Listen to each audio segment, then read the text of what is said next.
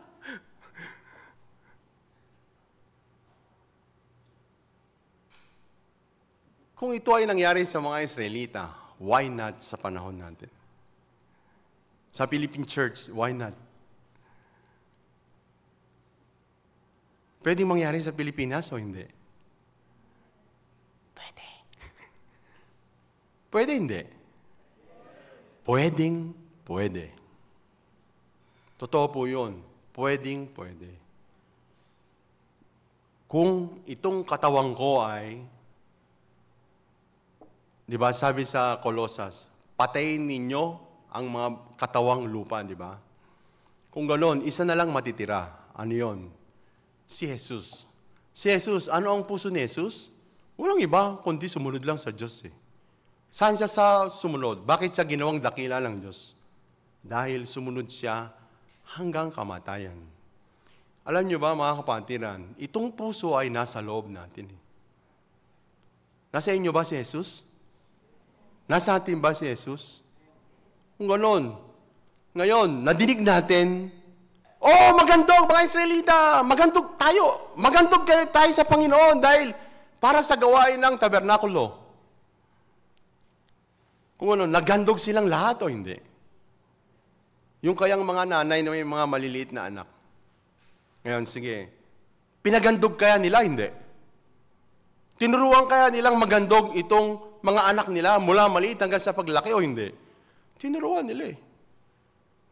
Ngayon, sige, tingnan po natin sa Mark. Mark chapter 12, verse 41. Mark chapter 12, verse 41. Sabi po dyan, "At umupo siya sa tapat ng kabangyaman at minasdan kung paanong inihuhulog ng karamihan ang salapi sa kabangyaman. At maraming mayayaman ang nangaguhulog ng marami." 42. "At lumapit ang isang babaeng bao at siya'y naghulog ng 2 lepta na ang halagay halos 1 beles. 43.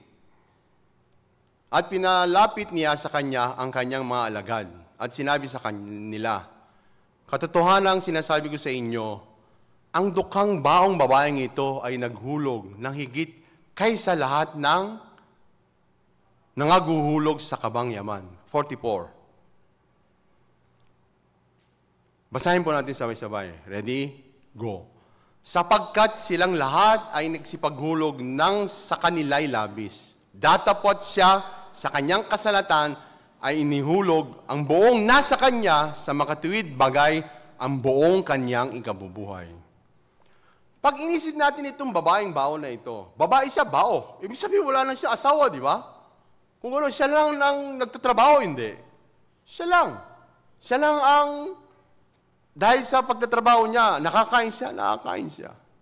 Pero merong isang bagay na nasa loob ng puso ng babae na ito eh.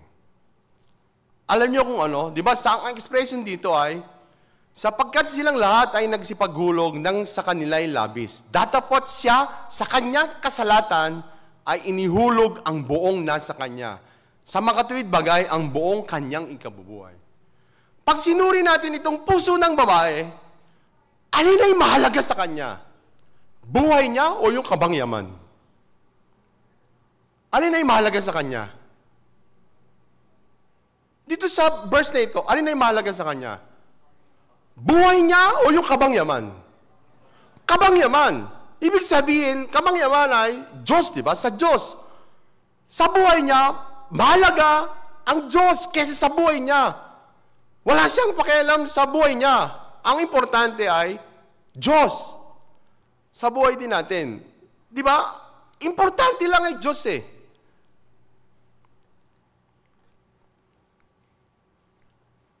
Nung kami po ay nagkaroon nung ako po ay nabiyayang makasama ng lingkod ng Diyos. Di ba? Hanggang ngayon nanalangin kayo para sa akin, di ba? Ano ba sakit ko? Ba't kayo nanalangin? Sabi ng doktor, ako daw po ay, dahil complete blood count ako, yung white blood cell ko ay, ang normal ng white blood cell ay 5 to 10,000 ang normal. Kung may infection daw, umaabot hanggang 15 hanggang 20,000. Pero alam niyo kung ilan yung count ng white blood cell ko? 71,000. Tinanong ko yung doktor, Dok, tapatan po tayo. Ano po ba yung sakit na yan? Ano po ba, saan po ba patutungo yan? Sabi ng doktor ay, ito po ay papunta sa leukemia. Kaya, ganun po ba? Ano po gagawin dyan? Para malaman kung bakit ganito kataas yung white blood cell mo, kukuha ng bone marrow sa buto mo, tapos ibabiopsy ba tawag doon? Saka titingnan. Kaya, actually, yung pinagsasabi niya, hindi ko maintindihan eh. Dahil hindi naman ako doktor. Kaya, ito ay nireport ko sa lingkod ng Diyos. Tapos, siyempre, lingkod ng Diyos, nilehens ako. Tapos, nung time na yun, nabasa ko sa James chapter 5, verse 18. Alam niyo kung ano ang nakalagay? Pwede ba nating ilabas? Sandali lang. Hindi ko alam kung tama 5:18 ng James. Hindi yan. Hindi yan. Sandali po, hanapin ko. Dahil ito po ay naging patotoo sa puso ko eh.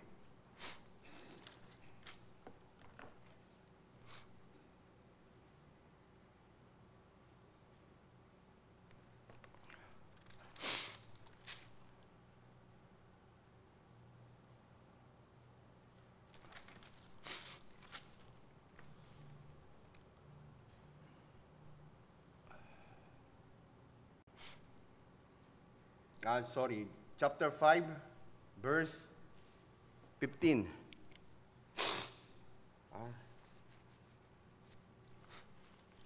Hayo po dyan. At ang panalangin ng pananampalataya ay magliligtas sa may sakit at babangon siya ng Panginoon. At kung nagkasala siya, ay patatawad sa kanya. And the prayer of faith shall save the sick. And the Lord shall raise him up, and if he have committed sin, they shall be forgiven him. After ng lingkod ng Diyos ay magpatong ng kamay niya sa akin. Dahil kinuwento ko tungkol sa leukemia. Actually, ngayon po ang katawan ko ay laging mainit. Kaya parang yung katawan ko dapat matutulog siya sa aircon. Hindi dahil sa ako ay parang kapritsyo. Alam niyo yung kapritsyo? Hindi, mga matatanda lang. Sa Bulacan lang yun eh. Parang maarte o parang naghahanap ng ng masarap na tulugan o whatever. Hindi po ganun. Kaya paminsan, dahil kami po ay nasa room, yung automatic yung paa ko ay nilalagay ko sa parang semento eh. Kasi yung katawan ko ay umiinit. Hindi ko alam kung bakit. Lagi siyang mainit. But anyway, kaya nung pinatong ng lingkod ng Diyos yung kamay niya sa ulo ko, tapos nabasa ko ito, sakto. Pagbalik ko ng kwarto, ito po yung nabasa ko eh. Pakilabas uli natin. Sabi po diyan, at ang panalangin ng pananampalataya ay magliligtas sa may sakit. Kaya kinabukasan, nagkasama kami ni Pastor, pumunta kami ng MEST Pampanga. Kaya sabi ko sa lingkod, patotoo ko sa lingkod ng Diyos, Pastor, pagkatapos niyo akong ipanalangin, nabasa ko po itong verse na ito eh. Tapos sabi ko, Pastor, dito po, at ang panalangin ng pananampalataya magliligtas sa may sakit. Sabi ko sa lingkod ng Diyos, Pastor, ang proven po na may pananampalataya sa Pilipinas, walang iba kundi kayo. Ito yung sabi ko sa lingkod ng Diyos. Tapos, habang ako ay natutulog, habang ako ay nakahiga, alam niyo kung ano ang isang verse na pinalitaw sa akin ng Diyos sa puso ko. Yung sinasabi sa Roma chapter 14, di ba? Minsan ito ay mininsayan ng lingkod ng Diyos. Alam niyo kung ano yun? Sa mabuhay at sa mamatay, tayo'y sa Panginoon, di ba? Sa Diyos. Kaya sabi ko sa lingkod ng Diyos. Hanggang ngayon, sa puso ko po ay ito eh. Sabi ko, Pastor, naalala ko po itong verse. Kung ako mamamatay, mamatay ako sa Diyos. Tapos, kung mabubuhay ako sa Diyos. Kaya sa puso ko, Pastor, kung mamatay ako, mamatay eh. Kaya ang buhay ko ay hindi ko po hawak. Ito ay sinabi ko sa lingkod ng Diyos eh. Tapos mula noon, alam nyo, hindi ako nanalangin. Ang yabang ko, no? Hindi ako nanalangin sa sakit ko. Alam nyo kung bakit?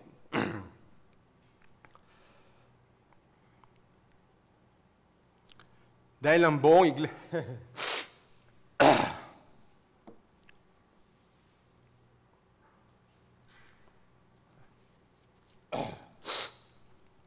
Dahil ang buong iglesia ay nanalangin para sa akin. Amin po ba? Totoo po, hindi. Naalala niyo ba ako? Kaya ako ay lumakas eh. Mula po nung sinabi sa akin ito ng doktor, hindi na ako nag-check up. Tapos sa puso ko ay, sa loob ng puso ko, Diyos, ngayon natikman ko ang kagalakan ng puso ko sa buong buhay ko. Alam niyo kung ano? Panginoon, salita niyo lang ang dumaloy sa puso ko. Wala nang iba. Ito lang ay, tapos ito ang dumaloy sa puso ko eh. Tapos noong ko lang nalaman ang pag-ibig ng Diyos sa akin. Alam niyo kung saan? Sa Roma chapter 8. Tingnan po natin to. Roma chapter 8 verse 30. Roma 8:30. Ito po ay patotoo ng puso ko nagpakilala sa akin ng Diyos eh. Kahit ako matagal na ligtas na. Basahin ko po At yaong mga itinalaga niya ay kanyang tinawag naman. At ang mga tinawag ay inaring ganap naman niya. At ang mga inaring ganap ay niluwalhati din naman niya. Moreover, whom He did predestinate, them He also called. And who He called, them He also justified. And whom He justified, them He also glorified. Nung mabasa ko ito ay, dati lagi kong iniisip, ayaw sa akin ng Diyos. Iniisip ko, pinabayaan ako ng Diyos. Misyon ko, hindi matangkumpay. Ayaw ng Diyos. Ayaw ko ng gabayan ng Diyos. Bla, bla, bla, bla, bla, bla, bla. Kinabukasan, magkasama uli kami ni Paso papunta ng MST. Tapos pinatotoo ko ito sa lingkod ng Diyos. Totoo ba ang Diyos ay nagpabaya sa atin? Totoo ba ang Diyos ay kahit konting sentimetro lumayo sa atin? Hindi, di ba? Bakit? God glorified us eh. Bakit kaya? Tayo hindi naman tayo karapat dapat luwalhatiin eh. Pero alam niyo kung bakit tayo glorified ng Diyos? Kasi tayo ay new men. Sabihin niyo nga, new men. Ano yun?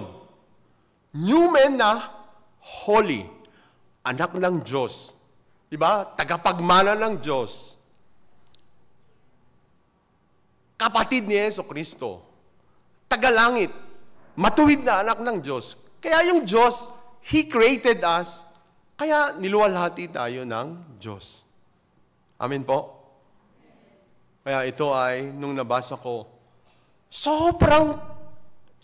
noon ko lang naranasan ang galak sa puso ko sa buong buhay ko eh. Sobrang galak na galak ang puso ko. Tapos, verse 31, tingnan po natin. Roma 8:31. Basahin po natin sabay-sabay. Ready? Go. Ano ang ating sasabihin sa mga bagay na ito? Kung ang Diyos ay kakampi natin, sino ang laban sa atin? What shall we then say to this thing? If God be for us, who can be against us? Di ba, si Elder Gilbert, siya mahusay mag-basketball, kaya lang, hindi kami nagkatapat nung panahon namin eh.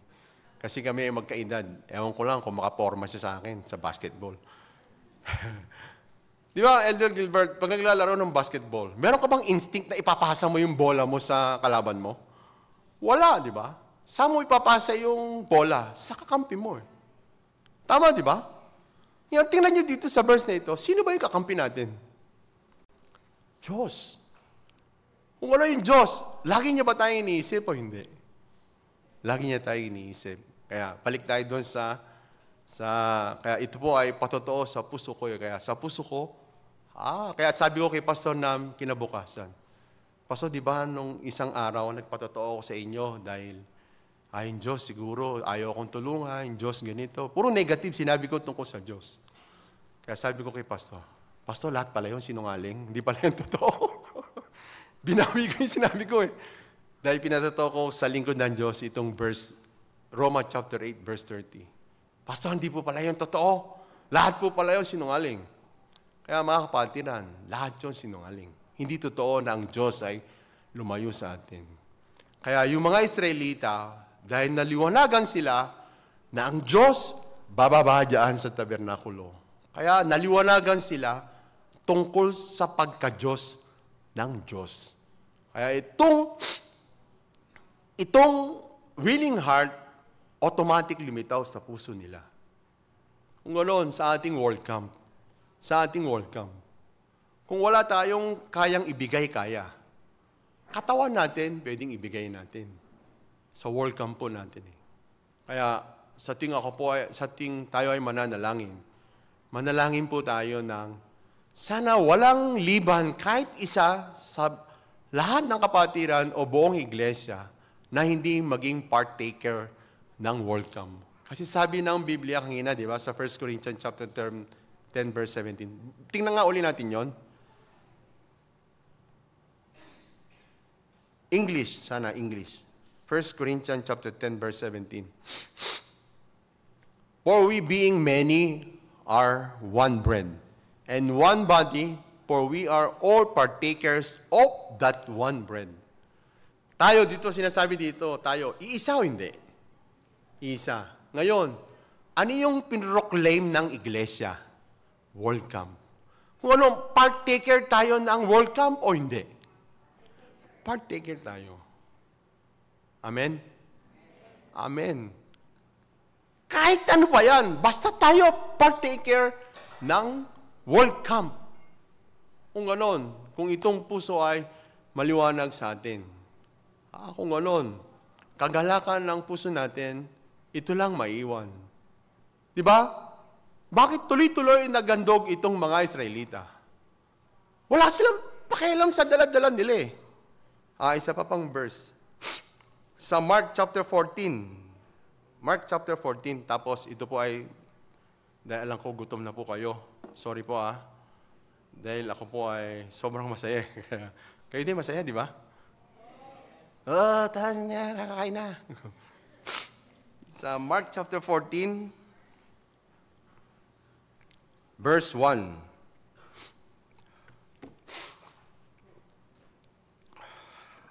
Sandali Kasi mahaba po ito eh. Babasahin ko na lang po yung Sige, verse 1. Puro Tagalog na lang. Pagkaraan nga ng 2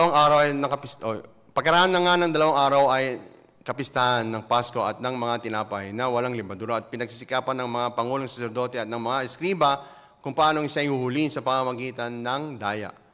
Tama ba to? Verse 2. Sapagkat sinabi nila, huwag sa kapistahan. Teka lang.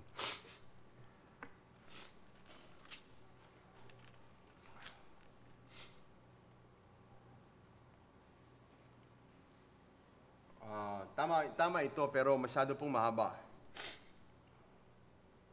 Verse 3.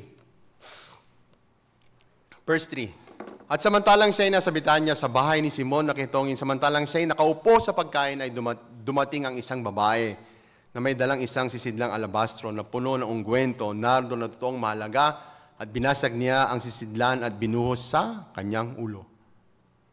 Di ba? Nalaman natin kung gaano kahalaga itong isang ungguento, di ba? Tama ba? Tapos si Judas Iscariote ay nagalit, di ba? Alam niyo itong kwento, di ba? Tama ba? Tapos, dahil naiinis sila doon sa babae, bakit ka nag-aksaya? Bakit sa ulo ni Jesus binasag mo itong ungguento na napakahalagang bagay? Sa verse 8, tingnan natin, verse 8. Sabi ni Jesus, tingnan natin, verse 8, ginawa niya ang kanyang nakaya, nagpauna na siya, napahiran ng katawan ko sa paglilibing sa akin. Ano ibig sabihin niyan?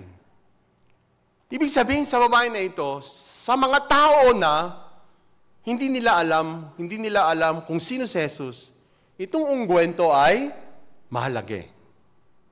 Pero doon sa mga tao na alam nila kung sino si Jesus, itong ungguento ay walang kwenta. Naintindihan po ba ninyo? Ginawa niya ang kanyang nakaya. Nagpauna na siya, napahiran ng katawan ko sa paglilibing sa. Ano ibig sabihin yan? Paglilibing sa akin, ibig sabihin natapos na ang crucifixion. Diba? Natapos na ang pagbubuhos ng krus. Ibig sabihin, sa puso ng babae na ito, itong ungguento na ito, walang kwenta. Pinaka-importante ay si Jesus na napako sa krus, nagbuhos ng kanyang dugo, para mabayaran at mapatawad ang kasalanan ko. Kaya sa puso ng babae na ito, pasasalamat kay Jesus na iwan sa puso niya. Dati, mahalaga sa kanya ungguento. Pero nung nakilala niya si Jesus, ungguento ay hindi mahalaga. Dahil ako ngayon ay tagapagmana ng kaharian ng Diyos. Ngayon, ang bagay na nasa akin ay kaharian ng Diyos. Kaya itong bagay sa mundo ay wala akong pakialam dyan eh. Kung ito man ay binigay sa akin, o gano'n, ito ay para kay Jesus. Alam nyo, ito yung eksaktong nangyari sa puso ng mga Israelita. Kaya sa bandang huli, too much daw. Too much yung handog ng mga Israelita. Dahil naliwanagan sila sa tabernakulo. Tayo po, naliwanagan ba tayo sa Ebanghelyo? Hindi. Naliwanagan. Kung gano'n, dahil naliwanagan tayo sa Ebanghelyo, alam nyo kung gano'n tayo kapalad. Dati tabernakulo, di ba? Tayo, kahit saan magpunta, pwede natin kausapin ng Diyos. Lalo na sa cellphone, merong apps ng Bible. Kaya, merong isang apps ng Bible o maraming apps ng Bible na anytime, kahit saan, pwede nating kausapin ang Diyos. Sobrang mapalad tayo. Dahil nasa atin ang Biblia, anytime pwede natin makausap at malaman ang puso ng Diyos at gabay ng Diyos para sa atin. Pero ngayon, ano ang sabi ng Diyos sa atin? Ang proclamation ng Diyos ay, do the world come. Kung ganoon, pag ako po ay isang buhay na patotoo tungkol sa paghahanda ng World Camp.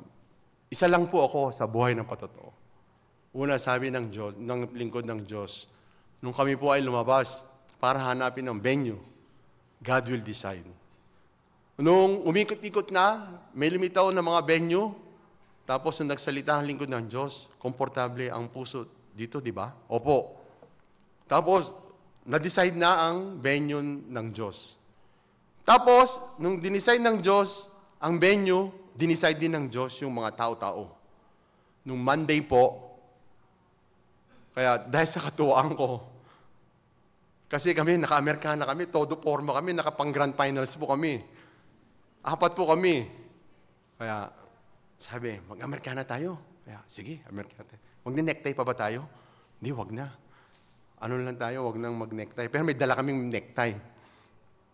Pagdating po namin doon, mga before 7:30, tapos mga ilang minuto, naghintay kami. Maya-maya tinawag na kami doon sa opisina ng mayor. Tapos yung isang brother yung isang pastor ay nakabukas na yung MacBook. Tandaan nyo, MacBook. Nakabukas na ganyan. Ready na siya. Kaya maya-maya, itong si LYDO officer, yung pinaka-head ng LYDO, Mayor, sila po yung mga taga-IYM. Ganito po, meron po silang proposal project na World Camp. Ang gagawin lang po natin ganito, ganyan, ganon. Kami, wala kaming say. Nakaupo lang kami doon para kaming palamuti. Di ba kahanga yung Diyos? Pero nakaupo lang kami ganun eh. Tapos kami kaya, mamaya sabi ng mayor, kung gano'n, okay, go! Sabi ng mayor ay, okay, kung gano'n, good sa'yo, good kay CA, kung gano'n. Tapos binanggit sabi ko doon sa LYDO, ma'am, yung, dito sa, MOU, sabi ko gano'n sa, mayor, meron po kasing yung MOU, kaya lang po, kasi doon po sa MOU, bibisitahin pa ng ano natin? Oy, sino yung magbibisita nun? Oh, nawala rin kayo? Yung magbibisita ng MOU? Legal. Oh, legal. Legal officer daw. Bibisitahin pa. Okay, sige. Pero yung pong president nila ay aalis po sa 15 babalik po ng August 3. Ganun ba? August 3? O sige, August 3, Sabado yun, di ba? Kung gano'n, itapat mo ng Monday. Kung gano'n, pirmahan tayo ng MOU. Kaya mula doon sa LYDO, City Administrator, binuksan ng Diyos ang puso. Sumunod na meeting namin, President ng University of Caloocan City. Sumunod, si Mayor na. Susunod, MOU signing. Ngayon po ay hinihintay namin ang first coordinative meeting with Caloocan. Kasi bobuo na ng committee kung sino-sino yung mga department ng Caloocan na kailangan natin sa World Camp. Naintindihan po ba ninyo? Hangangang Diyos, di ba? Tama po ba? Ngayon, pinaka-final, di ba? Ngayon po, dahil sa puso ng mga Israelita, tabernakulo ay pinakamahalaga. Sa buhay natin, ano po ba pinakamahalaga? Ebanghelyo. Amen? Ngayon, mangangaral tayo ng Ebanghelyo sa 3,000 na tao sa September 24 to 26. Kung ano ang sikreto? Bakit nag-too much ang handog ng mga Israelita? Una, naliwanagan sila sa tabernakulo. Sa atin, sa panahon natin, siyempre maliwanag ang Ebanghelyo. Kung gano'n, lilitaw sa puso natin ang willing heart. Kaya willing heart ay importante. Kung gano'n, magkakaroon ng too much. Sa bandang huli ng World Cup natin ay too much. Amen? Apo, kaya hanggang dito lang po. Kaya manalangin po ako sandali. Amang Diyos, maraming salamat po sa inyo dahil sa biyaya o sa dakilang pag-ibig na ipinagkaloob po ninyo sa amin. Ngayon po ay umaharap kami o kami po ay pinagawa ninyo ng World Camp. Kaya kami po ay taong walang-wala, pero minsan narinig po namin, sabi ng Panginoong Yesus kay Pedro, ihulog mo ang lambat at ikaw ay makasusumpong. Ibig sabihin po, Panginoon, ay sa amin ay wala, pero sa inyo po ay makasusumpong. Panginoon, itong kwento ng mga Israelita nung sila ay magdala ng handog, dahil nalaman nila at naliwanagan sa puso nila ng halaga ng tabernakulo. Kung ganoon sa bandang huli, pinigil sila ni Moises na huwag magdala ng handog dahil sobra-sobra na ang handog na dala-dala nila. Kaya Panginoon, ngayon din sa aming buhay, wala namang ibang importante sa amin kundi itong Ebanghelyo. Kaya ngayon po, sa aming World Camp, kami rin po ay pinagdadala ninyo ng handog. Pero ang sikreto po talaga ay una, naliwanagan sa Ebanghelyo. Kung ganoon, itong willing heart, sigurado po mangyayari sa bawat puso po namin. Kaya Panginoon, itong kwento ay talagang hindi kwento ng Israelita, kundi pinakita po ninyo sa amin itong kwento para makita namin yung maliwanag na gabay po ninyo sa amin. Sa ting kami po ay nagkakaroon ng World Camp, marami pong bagay ay kailangan po namin. Nakita po namin kung paano ninyo ginabayan at pinili itong Caloocan City at nakita po namin itong nakaraang Lunes kung paano ninyo kinilos ang puso ng mayor. Kaya ngayon po, Panginoon, meron na kaming World Cup. Pero kailangan po namin, ang bawat isa sa amin ay maghandog para sa World Cup na ito. Kung ganon, sa bandang huli, yung sosobra, sigurado pong merong too much sa bandang huli hanggang sa matapos po itong World Cup. Kaya ito po yung pinaniniwalaan namin. Dahil itong kwento ng mga Israelita, Panginoon, hindi lang kwento nila.